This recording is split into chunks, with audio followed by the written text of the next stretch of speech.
Okay, we're nearly at the 80. We are at the 80 mark in terms of participants, and we're just going to start the webinar now. Kevin, if you don't mind putting up the slides, and I will get going, introduce Jem, and then I'll introduce our distinguished panelists. So you have registered and are now attending the launch of the GEM Women's Entrepreneurship Report 2022-23. We have named it, and you will see why, Challenging Bias and Stereotypes. This will become apparent during our conversation later. As you know, as many of you know, GEM is a consortium of national country teams that are primarily associated with top academic institutions. And we carry out survey-based research on entrepreneurship around the world. GEM is in fact the only global research source that collects data on entrepreneurship directly from individual entrepreneurs. I would say that is a huge distinguishing characteristic, our differentiation factor, if you like. So our GEM Adult Population Survey provides analysis on characteristics, motivations, and ambitions of individuals starting businesses, as well as the social attitudes towards entrepreneurship. And then the National Expert Survey looks at the national context in which individuals start businesses to understand, the health or the conduciveness, if you like, of these frameworks for people starting businesses, including women.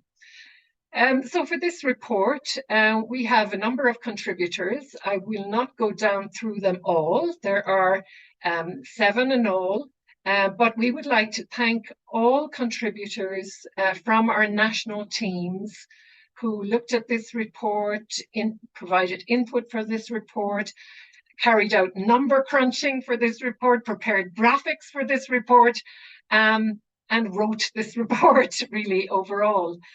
But we have to also thank all of our national teams, because all of the teams that have contributed to this report have worked very hard to collect the data. GEM is no mean feat. Every year we collect hundreds, well, thousands and thousands of interviews across the world. Okay, let's change to the next. And then we also have to thank our sponsors. The Cartier Women's Initiative is here today represented. I will introduce you in a moment. We have WeFi, the Women Entrepreneurs Finance Initiative. That's also a strategic partner of GEM.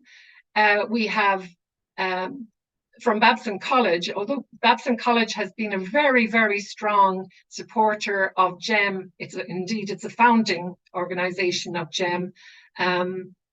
But it has also been a great supporter over the years of the Women's Report. But this year we have a part of of Babson, the Frank and Eileen Center for Women's Entrepreneurial Leadership, that is actually sponsoring this report. And I will also introduce you to the executive director of that organization in a moment. And then we have the Haute École de Gestion, the School of Management in Freiburg in Switzerland, that is also for the last few years has been supporting this report, also because of their interest and their strategic focus on women's entrepreneurship. So thank you to all. This report would not be possible without you. Now let me introduce our speakers. It gives me great pleasure to introduce Barbara Rambousek, who is the European Bank for Reconstruction and Development Director for Gender and Economic Inclusion. She is today speaking to you from Paris, where she is attending some meetings. We have Dr. Shakenna Williams, who is, as I said, the Executive Director of the Frank and Eileen Center for Women's Entrepreneurial Leadership. She is at Babson College in the United States. And we have Wingee Sin, who is the Global Program Director for the Cartier Women's Initiative. And Cartier Women's Initiative, CWI, has been funding us for several years now and is a great supporter of GEM. And then last but certainly not least, because she's the next speaker here, is Dr. Amanda Elam, who is the lead author of the report, but also I call her the coordinating author. She is a research fellow at the Diana International Research Institute at Babson College. So again, another link with Babson. But I'm at this point going to hand over to Amanda to give you some sense of the findings of this year's report. Great, thank you. Thanks, Amanda. Great, thank you so much, Eileen. So we're just going to sort of surf some highlights of the report to give you a flavor of some of the data. You know, our startup rates are globally was about 10% of women are actually participating in the 49 countries we measured this year. On average, intentions are high at 17%, and established business rates, importantly, is about half the rate of the startups. And that is something that we're hoping to see grow globally. As more women start businesses, we're hoping that they will add to that population and grow. It is, you know, about well, 0.68 is the ratio. So women are running established businesses globally at a lower rate than men, and that's something we're hoping to see. In the report, we also look at motivations to start and reasons for exit across countries. Job scarcity is the #1 reason. So this gets back to sort of this necessity opportunity dimension that GEM introduced a number of years ago, and a lot of policymakers are still very interested in. Job scarcity is really pushing women into starting businesses at higher rates than men. So about 8% more likely to cite that as a reason. But wealth building, right? And generating income is the second most commonly reported reason. And women are slightly less likely to say that they're starting a business for wealth building than men. And slightly more likely to say they're doing it to make a difference in the world. Reasons for exit, right? Businesses are generally not profitable. That's the #1 reason why people close a business. And for women, it's about the same as men, right? Just very similar. We're still seeing businesses close for the pandemic. So about 20% of female-owned businesses at a higher rate than men said they closed because of the pandemic. So their businesses may have survived, but it's rough out there, right, for a lot of these companies. And then, of course, family. Women were about 43% more likely to say they closed a business due to family. And in the chart, you can kind of see how some of these measures, the startup, the entrepreneurial life cycle measures, from intentions through startup activity, established business rates, and business exit, look like by level of income. Some of the highest intentions are seen, of course, in low-income countries, as well as some middle income or transitional economies. However, the exit rates are also very high, right? So it suggests that there's a lot of turnover in these businesses, and and the established business rates for women tend to be highest in the high-income countries. So these are more stable economies. So I think taking that kind of view is a really important framework. Next slide. In this report, we're highlighting a number of new measures that or new measures and new perspectives, but we've always looked at industry and business size. Those are two of the most important explanatory variables for many of the gender differences we observe in business activity and business outcomes around the world. So this kind of plays to the concept of segmentation. We're really learning that you know, we can look across industries, but we are looking at averages, and that a lot of patterns can really be explained by those industry differences, and that some industries, by the way, are characterized by very small businesses, while other industries tend to be very consolidated and may be dominated by larger firms. So this is really important, and especially when you look at figures like 36%, you know, of women are starting businesses with only as a solopreneur, only themselves. So when we're looking at, their role in job creation, or if we're looking at, how successfully these businesses are likely to be, they're likely to remain small. Industry, I think one of the most important measures is, internet communications and technology. Women are about half as likely as men to participate in that sector. And that's where the majority of the global venture capital actually goes to that sector. So if women aren't starting businesses in that sector, it's not a surprise that we see such low rates of funding for women-owned businesses. So we really need to look at what's happening within industries and sectors. Next slide. Of course, one of the contributions I think we've really made with the Women's Report in recent years is to, again, segment and look at high potential startups. So high potential startups are those that are creating jobs. So they're starting with a lot of people, expecting to hire a lot of people, that they are innovating, that they're participating in export trade, and that they're going after big markets. So they're often focused nationally or internationally and not just locally. That's not to say that locally focused businesses aren't great. We absolutely need our Main Street businesses. It's just in terms of impact on the economy and on the community. And I think that in this particular frame, instead of comparing men and women rates, what we're looking at here is the composition. And from a policymaking standpoint, it's really important to understand that women are right out there with men, driving big impacts in their economies and in their society through high potential startup activity. So in the report, we express the data in this way just to provide a better understanding, that 40% of the high innovation businesses out there, are run by women, and that 40% of the internationally focused businesses are being started by women. Next slide. Okay, and then here we're looking at women-led high-growth startups by age.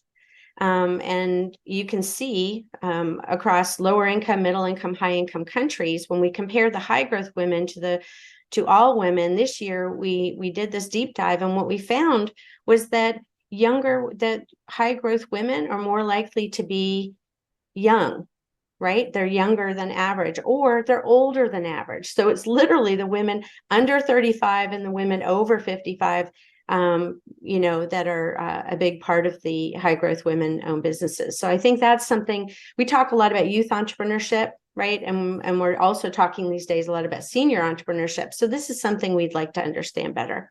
Next slide. GEM also has a measure for household income. And this is something we really haven't spent a lot of time focusing on in GEM reports over the years, but I think it's really important to understand that, business startup is, sort of something that poor women are overrepresented in this activity, right? Whereas in many countries, you look at the orange, men are much more likely among the startup entrepreneurs, men are much more likely to come from that upper third income group. And again, these are small businesses. So it's not the businesses generating the wealth. This is the wealth they have when they go to start a business. So I think that there's a whole intersection with poverty and wealth that we really need to unpack and better understand around entrepreneurship. Next slide. All right. And then this year, we also looked at sustainability measures for women. So there's a whole narrative in entrepreneurship around how women tend to be very socially focused in their businesses. And I guess I wanted to really highlight the fact that men are also very socially focused, especially in higher income countries. But we do see, slight differences. So I will say SDG awareness was disturbingly low across all the countries that we measured, probably highest in Europe, in fact. But that women have a tendency to prioritize sustainability, so social and environmental sustainability over economic outcomes in businesses, slightly more than men. Right. And that when it comes to actually practicing social sustainability and environmental sustainability, men and women are pretty close. We found women were just slightly less than men on the social sustainability. But again, I want to bring your attention back to industry and understand that women are heavily represented in government, health, education, social services sector. So a lot of the businesses that women are running are already socially focused. So when it comes to practicing social sustainability in the prior 12 months, it wouldn't be surprising to find that women might be a little bit lower. Next slide. And then we also looked at digitalization this year. So we looked at segmentation, we looked at sustainability, and we looked at digitalization. I think we're all looking at digitalization as a very promising, solution to a lot of the gender inequality we see in access to resources. And I think it's really important that we added this new question, and Jen, that really looks like, is digitalization even necessary? So among the entrepreneurs, right, we found that women were much more likely than men to say that digital tools are not necessary for their businesses. And we, of course, see this measure is particularly strong in lower income countries, where I think, we see the global digital divide. And there are a lot of initiatives trying to arm people with mobile phones and build the networks that will facilitate access to the internet and other types of communication networks. Another area where we see some big differences is around who actually had digital plans before the pandemic, and then who actually adopted those digital tools during the pandemic. And I think you can see pretty clearly here that a lot of that adoption actually happened in higher income countries. So we have some other research that's looked at these trends. We know that women-owned businesses that adopted tools saw more benefit, right? It reduced their losses or drove more revenue. And we think that's simply because women weren't using the tools, and the internet really pushed them to use them. So the smallest businesses have some significant barriers to adopting digitalization in terms of cost and access, expertise. And so I think that's what the pandemic really pushed people to do. All right, next slide.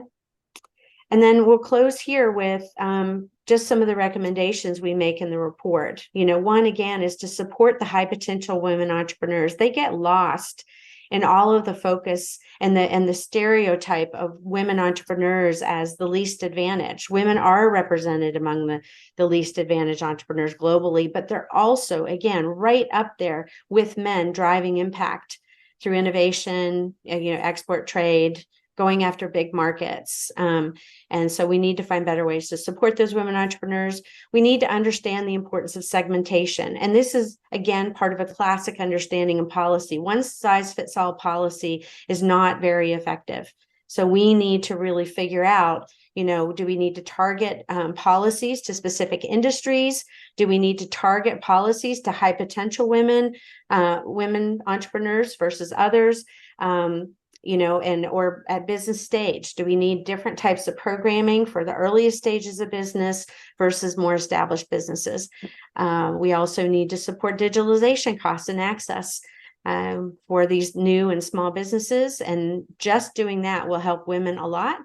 And then celebrating the social and environmental sustainability impacts. The entrepreneurs in our survey generally are very involved in sustainability, and women right out there with men. And I think that's something that should be celebrated. Good role models, that sort of thing. So thank you so much for your attention, and I will pass the mic back over to Eileen. Thank you so much, Amanda, the virtual mic. I'm absolutely delighted to see out there that there are over 120 participants listening. And so from 120 participants, I'm sure we could have some very interesting questions.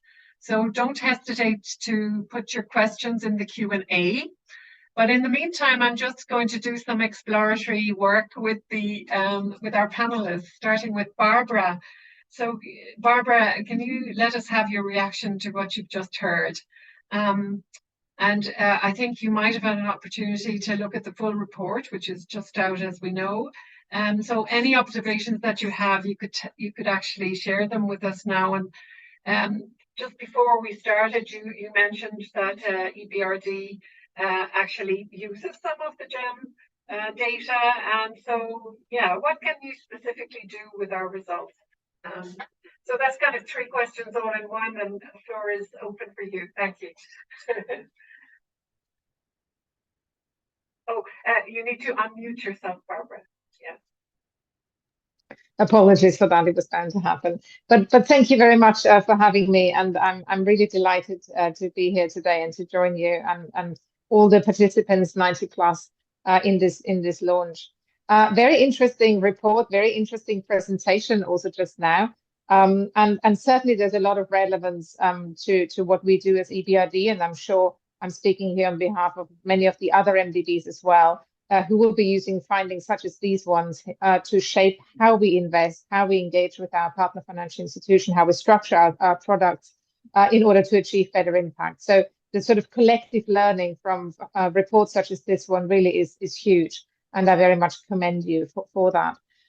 In terms of some of the points that I drew from having had a read through the report, but also from the presentation just now, I just wanted to highlight some of the key points that I found actually quite encouraging and to some extent also surprising. One was, for example, that apparently 1 in 4 women, or 1 in 4 high growth entrepreneurs globally is women. And that I think is something that I hadn't quite internalized. It's a lot more, I think, than people would really think, and leads to the recommendations that you've made. But really also I think for us it's a trigger to think more about how can we focus on innovation and growth in this context and make sure that women are part of that story. One finding from Panama in particular I found interesting. Apparently there, women are 6 times more likely than men to be involved in ICT startups. Now, there must be something in the mix in Panama, because this is an astonishing finding and certainly not something that we would have expected and maybe are seeing in other parts of the world. So really interesting to understand what is the sort of policy, skills, finance mix that makes that happen and allows women to really realize the potential that they clearly have in this context. And then staying on the focus on innovation, countries such as Romania, Colombia, and Indonesia, your report found that the majority of innovation entrepreneurs are actually women. So again, it's that focus on women are innovative, women can be high growth, innovative entrepreneurs. And I think that's a message we don't hear very often.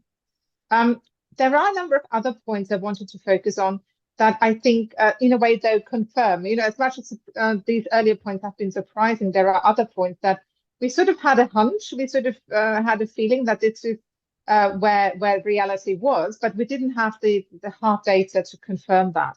And I thought your findings on women entrepreneurs being slightly more likely to prioritize social and environmental sustainability than men is an important finding. We look at EBRD, for example, a lot as women as catalysts of change in relation to climate finance and tackling climate change. And we begin to see now some evidence for that. And I think that's very important. We see women, of course, having high entrepreneurial intentions, very much triggered, though, in many countries by the need to find employment and the scarcity of jobs. So I think that is, again, something that is important to have the data on that, and to be able to then work that into policy solutions and product design. But then also very importantly, the last point in your report on digitalization, that women are probably less likely to internalize the benefits of digitalization for their businesses. And I think that, again, it's a very important finding that then allows us to target our investment and how we engage with women entrepreneurs, the kind of skills training and capacity building that we are providing. Indeed, actually, as EBRD working together with WeFi, we've just recently, for our Central Asia programs, refocused some of our activities supporting women entrepreneurs in countries such as Mongolia, Uzbekistan, Tajikistan, the Kyrgyz Republic, to better understand what are the benefits of digitalization for their businesses, and then to adopt those technologies and to also access finance. So I think that is an important learning and something that is really important for us. And then finally, just your focus on data and analysis. And again, here, I think just looking at WeFi, the recent launch of the new WeFinance code that will encourage central banks, regulators to much more strongly focus on sex disaggregated data, to allow the data to be collected and then importantly to be used to shape evidence-based policy solutions is so important, and we're very happy to be partnering with WeFi on that. But again, it's another area where your research and this report really makes a huge difference. Well, thank you very much, Barbara. It's so great that our data actually goes further than our partners. I mean, already with our consortium, the data is going very far because mostly governments are financing GEM in the different countries. But it's just very important that this becomes of value, our data becomes of value to international organizations and wherever promotion of entrepreneurship is happening. I just say one thing that on your Panama comment, for example, there will be a Panama national report later this year. So of course, given the number of countries that are involved in GEM, we don't go into deep analysis on every single country. This is really, we go for global overview with our global reports, but Panama will be producing a focused report, and I would imagine some of the gems might become apparent there in that report where the Panamanian women are concerned. So can I turn to you, Wingee? Again, is there anything that particularly resonated with you? You work with women entrepreneurs all of the time.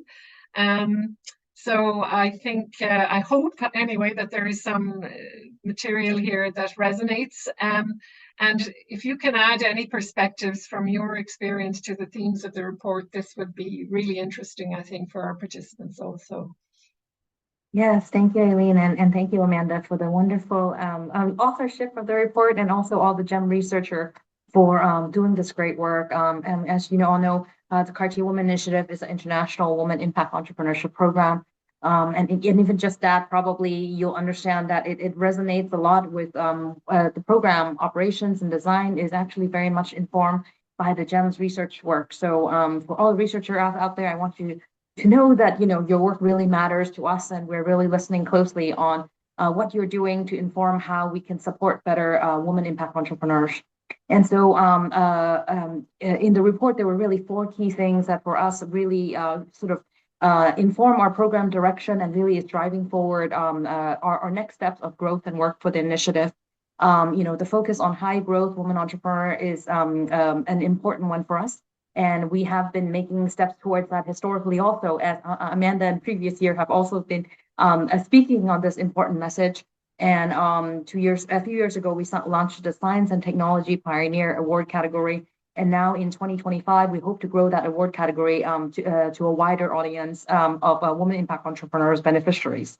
And so this is our way of supporting more women in the space that are leading important change, leveraging deep tech that is social and environmentally driven businesses, and are exactly as Amanda described, high potential, high impact, and highly scalable, successful work. And we hope that by supporting them, we can bring more forefront the narrative of these important contributors. The second area of the report that for us is also informs us in how we focus our work is around the importance of focusing on the missing middle.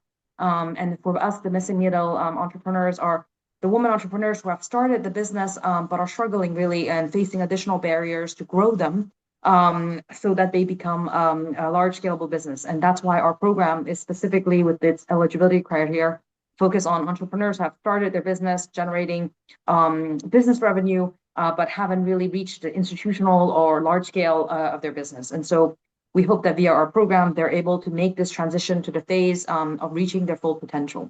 The third element of this work, of our work that is also informed by the GEM research, is around internationalization gap that women entrepreneurs are facing, but yet actually many women entrepreneurs are very strong in bringing their business global.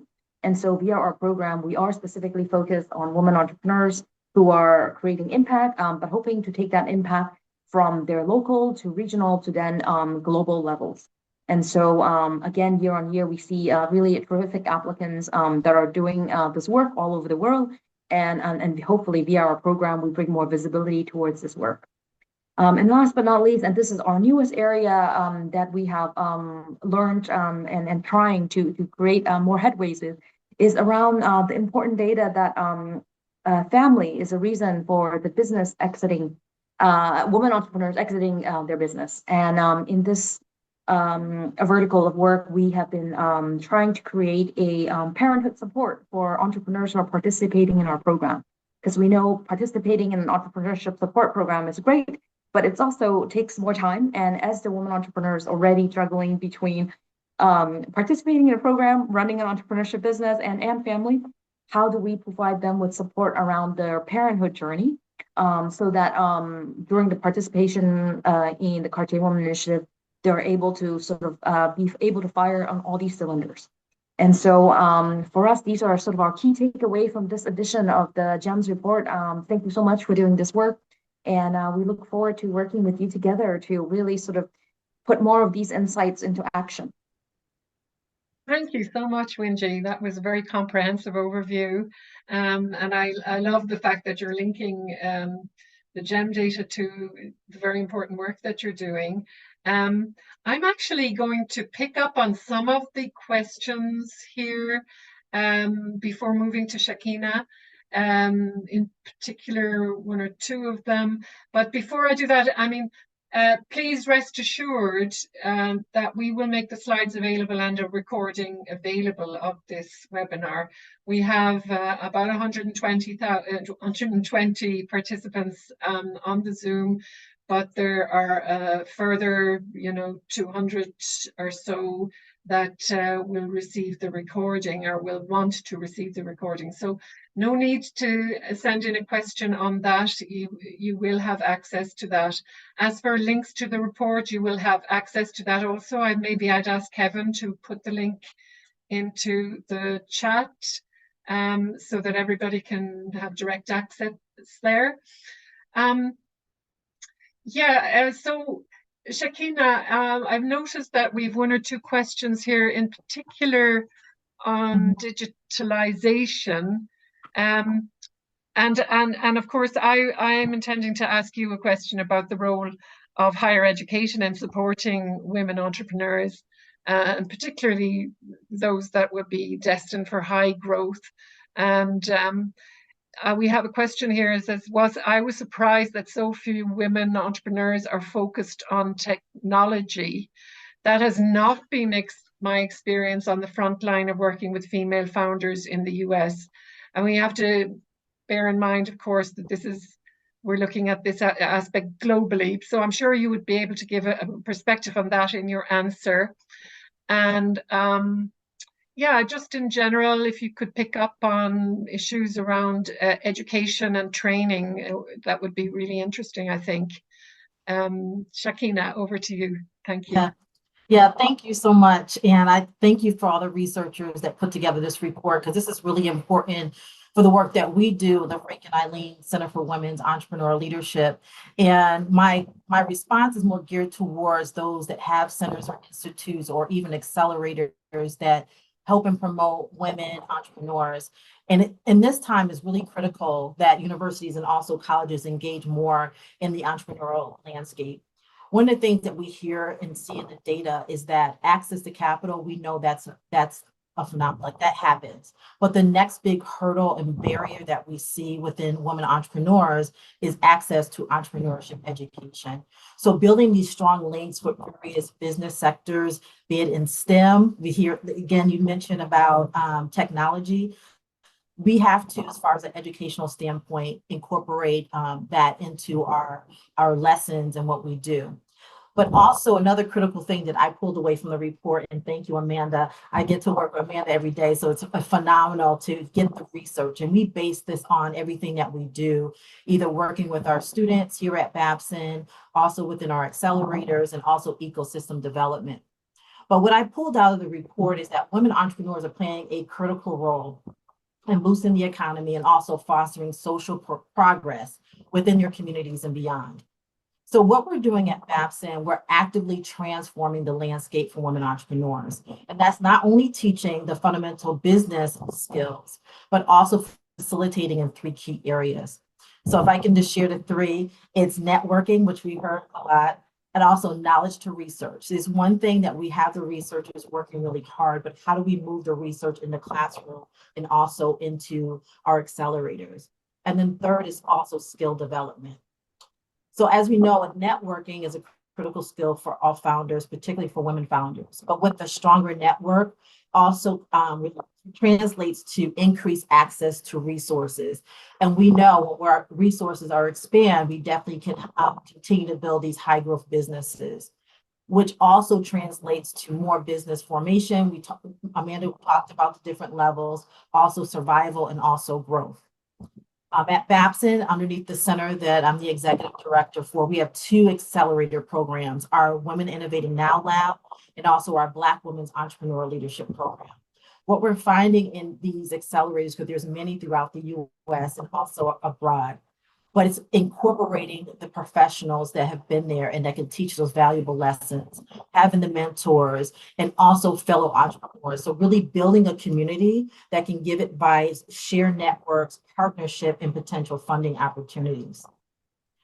Also, I talked about the key about translating the research into the lessons and also what we do within the classroom.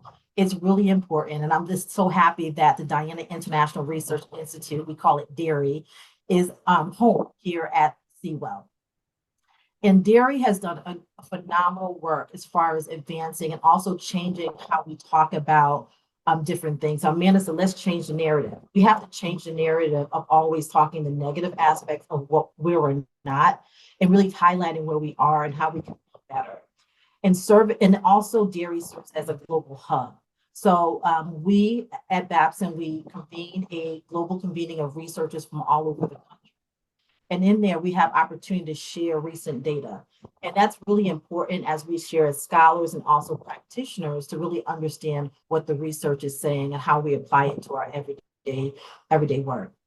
And then lastly, skill development. This is really critical, not only for our students, but our learners that are in our programs, that they understand the key components that they need to build stronger businesses, to be stronger leaders, to build confidence, and also allow time to form these relationships. We think that's really important. And in summary, the opportunity to access to higher education or even in other accelerated programs is also building the bridge, the gap between the targeted support and resources that are needed for women entrepreneurs as we face the unique challenges of being a woman entrepreneur, growing and scaling our businesses. That's great. Thank you, Shakenna. Actually, the GEM US report has just come out also a couple of weeks ago, and I think what was one of the key findings there is that entrepreneurship is more buoyant than ever in the United States. Is it more buoyant than ever for women? Yeah. It is. And I go back to the points that Amanda talked about. It's more of, there is job scarcity, but in job scarcity, we're looking at flexibility. So we have like the autonomy to create the business, the culture that we want. But also wealth building. A lot of conversation in our accelerator program is like, yes, we're creating a business for today, but how do we create generational wealth, which is really important to women entrepreneurs, and then also making a difference. Within our mission in Frank and Eileen Center for Women's Entrepreneurial Leadership is really talking about social change. So how we're making a change, not only in our local communities, but around the world. Okay, actually, I'm going to bring in Amanda now. Because we have a couple of questions here on social enterprises and how they're covered. Maybe you just want to, maybe Amanda, you could just comment on how social enterprise is covered in GEM data. One person here, I'm asking this question because I recently started a social enterprise focusing on developing graduates to be entrepreneurs in South Africa and across the region. The gap here is that we are not trained to have competences to build high growth enterprise. How can we get more information about resources and opportunities supporting the missing middle? Thank you all. So I don't know, either Shakenna or Amanda, would you have some comment to those questions? There's a little bit of a dialogue here amongst some participants. Well, I'll certainly start with how the GEM data actually addresses social impact and social motivations. And so in our terms of our question sets, it really takes place in two places. And when we look at startup motivations, what are your motivations to start a business, making a difference? And also in the sustainability questions. And we have a whole bunch of them. And so I highlighted 3. And so, and of course, you know, we looked at the SDG awareness is low, but that doesn't mean that people don't value starting businesses to have a social or environmental impact. And that's what our data really conveys with the sets of questions we have, identifying that from a social enterprise standpoint. Okay, thank you. And I have another comment here, more on the finance side. So perhaps Barbara, you'd like to comment on this. I'd like to call your attention to the huge disparity between the 25% of high growth entrepreneurs being women, whereas only 2% of total venture capital investment is being directed to women founded startups. Does GEM do any type of work on this topic? I think I hand that over to you, Barbara, because I think you definitely are doing work on that topic, right? So thanks a lot. Well, indeed, I think we are very much aware of this huge, and I have to say, very persistent finance gap and VC finance gap in particular for women entrepreneurs. And there is a huge amount of capacity building, awareness raising that is yet to be done.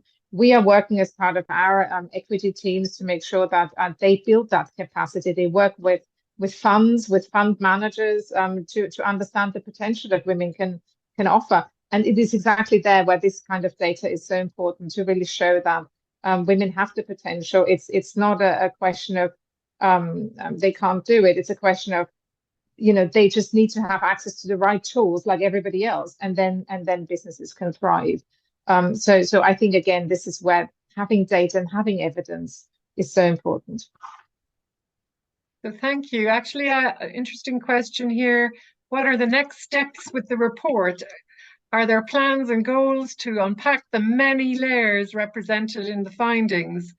So the answer to that question is, of course, up very much to our sponsors, which GEM is sponsored mostly by government organizations, and therefore what we are trying to do primarily is feed in the data to the decision making within the governments of the countries concerned. I mean, we also work, of course, with organizations that are promoting entrepreneurship within countries, but primarily we are actually being funded by governments. So it's really up to the governments to, what we try to do is unpack the layers, you know, make it apparent through our reports what needs to happen, but we are not prescriptive. You know, we don't actually say, well, this is our data and this is what you need to do, because each country has a context, and therefore it's up to each country to actually decide for itself what can we do within the scope of our possibilities to make things better for women entrepreneurs. But I can tell you that in many countries, women entrepreneurs and the promotion thereof is on the agenda. So Amanda, would you have other comments on that? Yes, I absolutely would. So what I would say from a research perspective is that many country teams prepare their own reports. Yes. So hopefully they're looking at gender. I mean, you know, I think we understand that women's entrepreneurship is a you know, a big important topic for governments and economies around the world. So I'm hoping that the country teams are looking closely at gender. And then I would also say that the GEM data is actually used pretty widely by researchers around the world.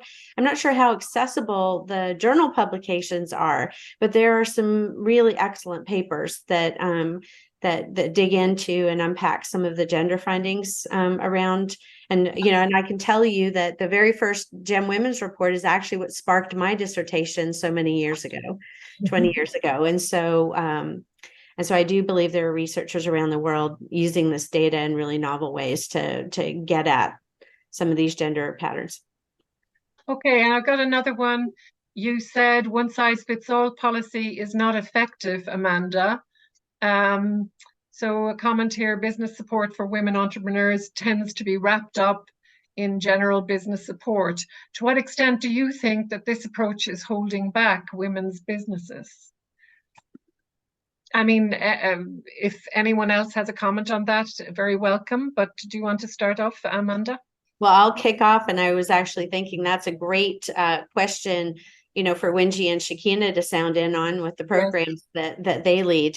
I think the one size fits all policy and the idea that, support for women tends to get wrapped up into general support. And I think governments really struggle to find better ways to support small business, especially in the developed economies where most policies tailored for large companies. But interventions, COVID taught us that, right? Interventions, policy targeted to support small business, help women in general, just because they're overrepresented among small business. But there is this whole movement towards a sort of a feminist policy or policies that are targeted more directly towards women. And in terms of how that influences entrepreneurship education, I would defer to Shakenna or Wingee to sound in. Wingee, would you like to comment on that? I think for us, Amanda, like in what you were talking about, probably the area that I could think of is our work with We Connect, which is trying to help woman-founded business to be more integrated with the larger corporate procurement practice. It is a struggle. It's in terms of the small size of the business with a large corporate in terms of dealing with business practice and etc. And so in that journey, we have learned a lot about how to support entrepreneurs to get on the We Connect platform so that they could get the resources necessary to then be ready to interact with the large corporate procurement practices. And so that's what we have done in our work around that. Yeah. Thank you. Thanks, Wingee and Shakenna. Yeah, yes, thank you. So from our standpoint, I think it's really important, and it goes back to, I know when some of our funders ask us about impact, right? When we're trying to educate entrepreneurs, they want to have massive numbers of people going through an accelerator together. And my point of mentioning this is that when you talk about, there's not one size fit all, like even within our accelerators, everybody's at a different level, different experience, different backgrounds. So I really stress the importance of mentorship, also peer-to-peer mentorship as well, because that's really important as we are all learning together and going forward. But as far as policy, it's usually the average. So they're taking, the mass averages and trying to help everyone on a larger scale. So as we continue to do our great work, we are really highly aware that everyone has their unique challenges, but making accommodations and providing various resources to help people where they are. And Eileen, if I can come back one more, and this is certainly for Shakenna and Wingee, because running the accelerators and the business plan competitions that come along with it, I've served as a jury member for CWEL and certainly been a judge for a number of business plan competitions at Babson. It's really challenging to be a judge or jury member when you're comparing businesses that are very, very different. And one of the things that, for example, comparing a software company where you don't need very many people to build an app and get it launched and start earning money versus deep tech, where it literally could take 10 years to get to the commercialization point because it's R&D heavy. So pre-revenue phase can be very, very long. And so there's a perfect example where different policy and programming really needs to be targeted to the types of businesses, right? And markets that these companies are going after. So as long as we have a lot of industry, segregation by gender, those targeted programs are going to be really important for boosting women's participation in different sectors. Maybe I can come in as well. Sorry, Barbara, go ahead. Thanks. So just very quickly, I think this specific focus on women throughout the entire sort of value chain, if you want, from women entrepreneurs to the financial system actors to the policymakers, is really important.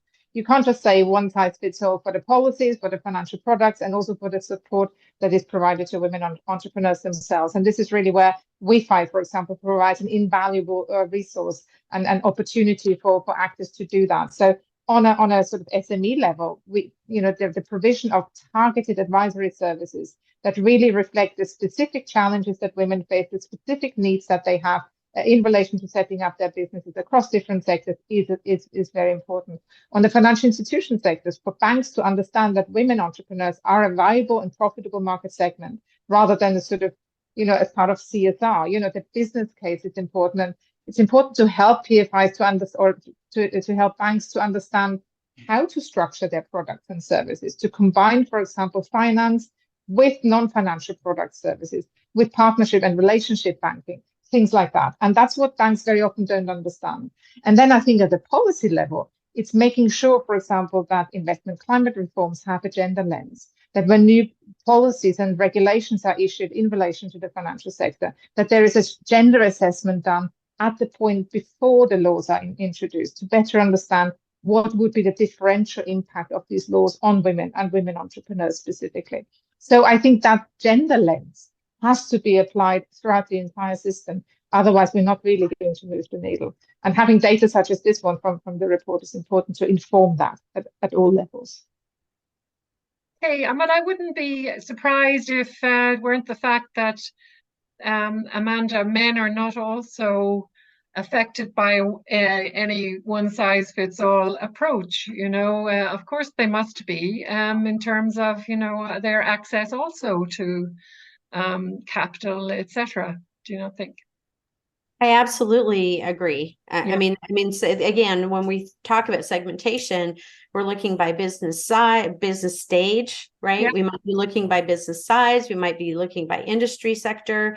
It's just within those categories, like we need to do more research and study within those categories to see if there's, these gender patterns play out differently. And I can tell you that one approach to understanding that, for example, would is really going to be about like male dominated industries versus female dominated industries. The experience of starting or growing a business for a woman is completely different depending on the market or industry sector that they're working in, right? Mm-hmm. And that comes back to legitimacy. So women running fashion and retail companies are considered very competent and successful at that because that's a female type activity. Whereas a woman who is building sort of an enterprise software company, right, may be received in a more skeptical manner. And so I think that that's where, when we're looking at stereotypes and bias, right, we really need to understand that structural inequality is driving a lot of what we capture at the aggregate level. And to really understand and address it, we need to peel the onion. We need to go down a layer. And again, this comes back to this one size fits all approach to understanding problems. Okay, thank you very much for that comment. Additionally, I have a comment here: in the MENA region, relying solely on government-provided data may pose challenges due to potential bias in preserving a positive image. Independent investigations are crucial for obtaining unbiased information and a more comprehensive understanding of the socio-political landscape, allowing for a nuanced perspective beyond official narrative. So I hope that it's very understood here that GEM is absolutely an independent organization. Yes, we are funded by government sources, but the results are the results.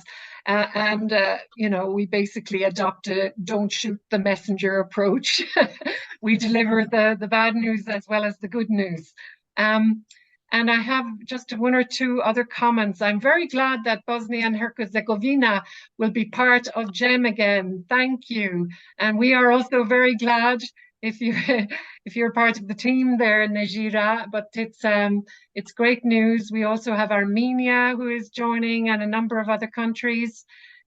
this year, and this gives me a good opportunity to transit over to just a